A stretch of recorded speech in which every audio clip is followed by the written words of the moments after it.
Yalada Ngagaburi Merindi, here with you on Kuku Yalanji country, and we're here to hear some amazing journey of Brother Juan. So we might get Juan to introduce himself. Yuri Yalada, Ngagaburi Garanba, Kubri Warabama, Jole Warabama, Uru Warabama, of the Kuku Yalanji Mo. So yeah, I'm a Mossman, Daintree, China Camp man from Kuku Yalanji land, Kuku Yalanji lands, and we're down here today, Goyo, Kuya Beach, the place where I grew up and I still live today. Mm-hmm. Yeah, and so Juan, speaking of country and your links to country, how has that kind of been part of your journey in raising children, and how has that impacted you as a Kuku Yalanji man from these lands? Yeah, I've been very blessed and privileged to be born and raised here on Kuku Yalanji land. Yeah. So yeah, we're very lucky to be born here. Didn't move away. Went through school here. Learned a lot about the country from family, as well as my own personal experiences running around and learning just through experience. But it's been very great for me to be able to share my knowledge of the country, of the people here, medicine and everything else with my kids as well. Yeah. Gives them a true grounding. I think it's really important is grounding kids, ensuring that they know where they come from. They also know their responsibilities as Kuku Yalanji kids, that their job is to look after this place. Yeah.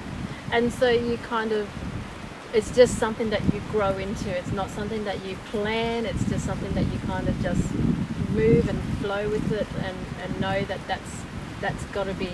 It's just got to happen, right? That's right. Yeah. As kids, you don't think about it. You just want to have fun as young fellows. Yeah. And so we just played through this place like every weekend. Me and my cousins would be out here running around, spearing fish, crabs, whatever we could find, eating it as well. Sharing with other people if we always caught too much. Yeah. But it was just fun times to grow up, and just with that joy of being on country and knowing what to do up here. Mm-hmm. It's you do grow into it. You do appreciate where you live. You do appreciate what's around you at all times, and it gives you that. As you get older, you do realise that it's really important to look after where you live. Yeah. Especially, I've done a lot of travel around the world, and seeing other places around the world, how messed up places can be with pollution, overpopulation, and then just overusing resources. Mm-mm. I think when you come home, you do really appreciate what we have around us. Yeah, and so that there, just coming on to that next question about the changes in society and changes in environment.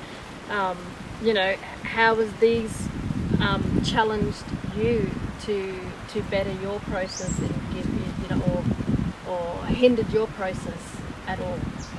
Yeah, there's with the changes, it's one of those things where you see things change and you want to make a difference. You want to try and do the best you can to minimise any damage to country and to land and of course culture, because that's where your culture comes from. Yeah. So it's more about education, I think. So I think if we can educate more and more people about how to use your country right, because each place is different as well. There's different things we have to do in different areas.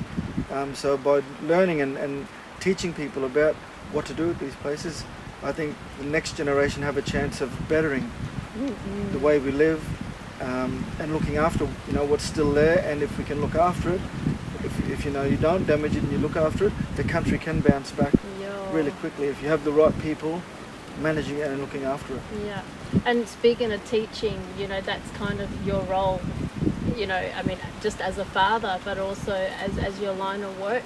How has that kind of played into the challenges, and also not just the challenges, I guess, the role of you as a Kuku Yalanji culture knowledge man?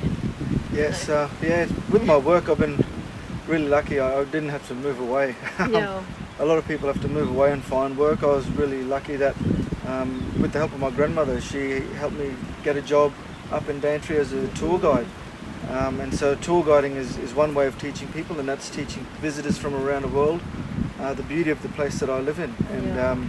And I get to share that beauty with people and give them an insight into how amazing our knowledge systems and our connection with country still is here.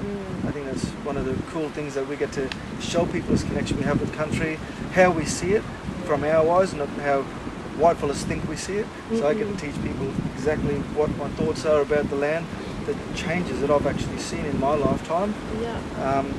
And then with that, it's also now enabled me to, because of, been doing it for so long, and with my name in town, I now teach Kuku Yalanji language at the primary school. So that's another avenue for me to educate, not just the wider community, but the Aboriginal kids at the school as well, about how important this place that they come from actually is, and why it's important for them to actually learn about it, and so they they understand it, and then they want to look after it as well.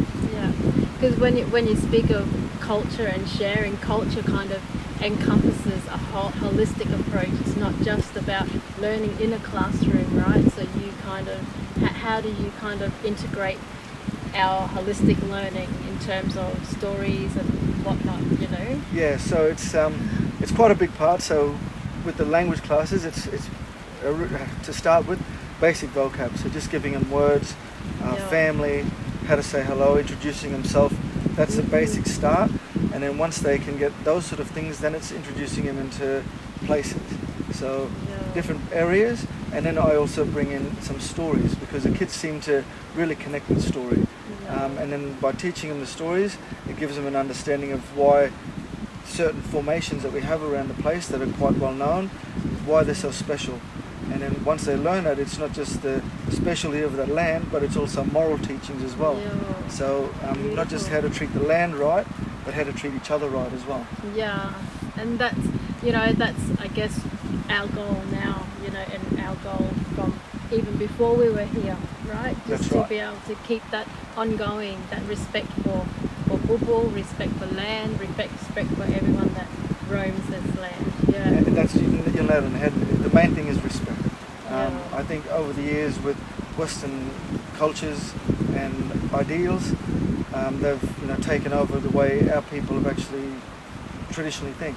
It was just, today you're asked to share, you're asked to give things to people, and back in the day it was expected. You weren't, if you had more than you needed, it was expected that you share with people who don't have enough. And so I think respect is a really big thing, but not taking more than you need either. Sometimes you might take a bit more than you need, but there's other family that can benefit from that. So it's all about respecting yourself. Everything has a spirit. So not just people, but plants, animals, insects. As you said, it's holistic. Everything is connected. And that's how people, through thousands of years of being on country, watching how nature works, watching how everything works, everything is connected. If you damage one thing or take too much from one thing, there's a wave, and everything falls out of balance. There's an effect. There's a butterfly effect. Everything is impacted. And so when you're talking about the effects, not the effects, like sorry, you mentioned something there that just with your role now, in sharing that,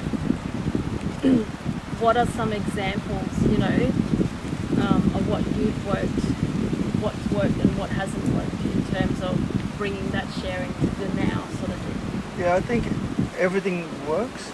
It's what you want them to learn. With the little ones, like who I'm teaching at the moment, that's the age group of my children. They're all in primary school, under 12 years old. So my main aim is to teach them the basics. What's around them, what's so special about each place. So they're the main things now. And then of course the respect. So respecting one another, respecting land, everything around them. And that's the main thing I try and teach them. And then as they get older, then we can get into a little, the next step, which is more about management, how to look after each place, where to hunt, where not to hunt. So at the moment, it's all the basics, where you can go, where you can't go, what you can talk about, what you can't talk about, Yeah. all of those respectful types of things now. And then as they get older, then we can get onto the next level, which is the using of country, where you can go, what you can use, what you can't use, where you can use it, where you can't use it. And then after that, it is then the management, how to look after it, and actually what to do to maintain the balance. And just in terms of the age group, so you as a father, you bring some children into the world, and helped nurture that from day dot sort of thing, and was there any sort of ways in which things were handed down even through pre-birth stuff, or even after birth? Was there any sort of stuff that you inputted into your children from way back then?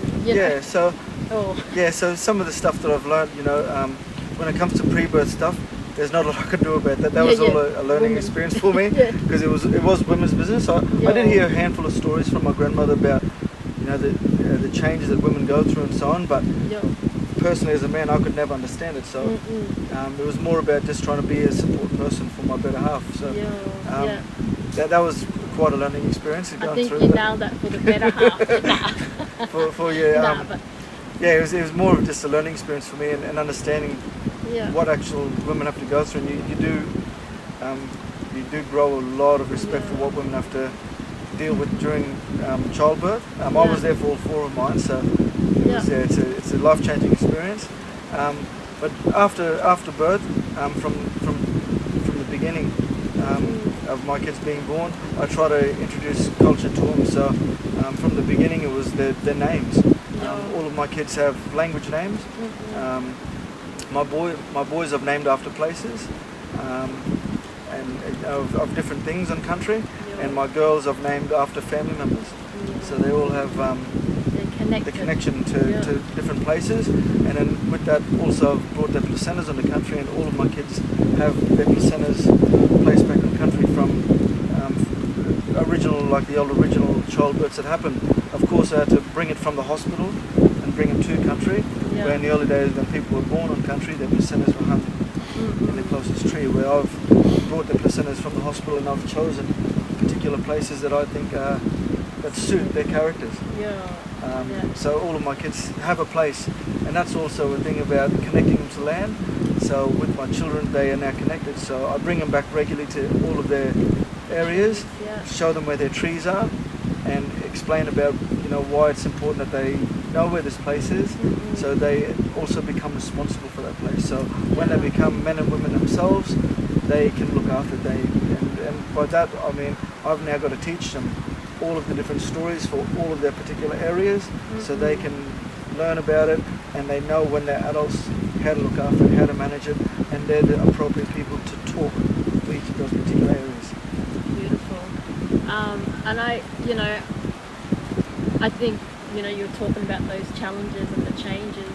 You kind of come to a place of reimagining our culture and making it for this day, because of you said you had to go from the hospital to Bubu, Right. So you kind of had to bring that about, and it's a beautiful way. We've always been innovative mobs. So is there any sort of tips that you can give others that are kind of looking at fathering and supporting mothers and supporting people in that process, or just in life in general? I think in life in general. There's lots of generals. That's it.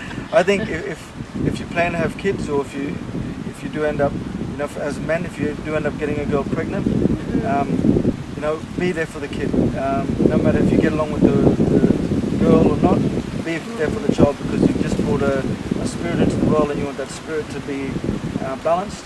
And without the father, they do lose balance. So I think it's really important as men, if you do get a girl pregnant, be there for the children. And I know men up here, they have had children to many different spouses, and these fellas are always there for their kids. No matter where they are, they have, they've got strays all over the joint, but they're always there. When the kids ring them, they'll go to their children. So I think it's really important, if you have kids, father your kids, be there for them. And in terms, just on a last note, is there anything that you wanted to kind of finish up on? Or? I think, as you said, we're innovative peoples, but we're also, as Aboriginal people, we're the best adapting peoples on the planet. That's no matter where you are, Indigenous peoples around the world, we can adapt to any situation.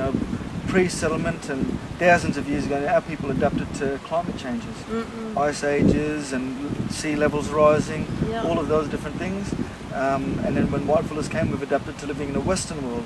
But we're very lucky as Aboriginal people, especially here in Australia.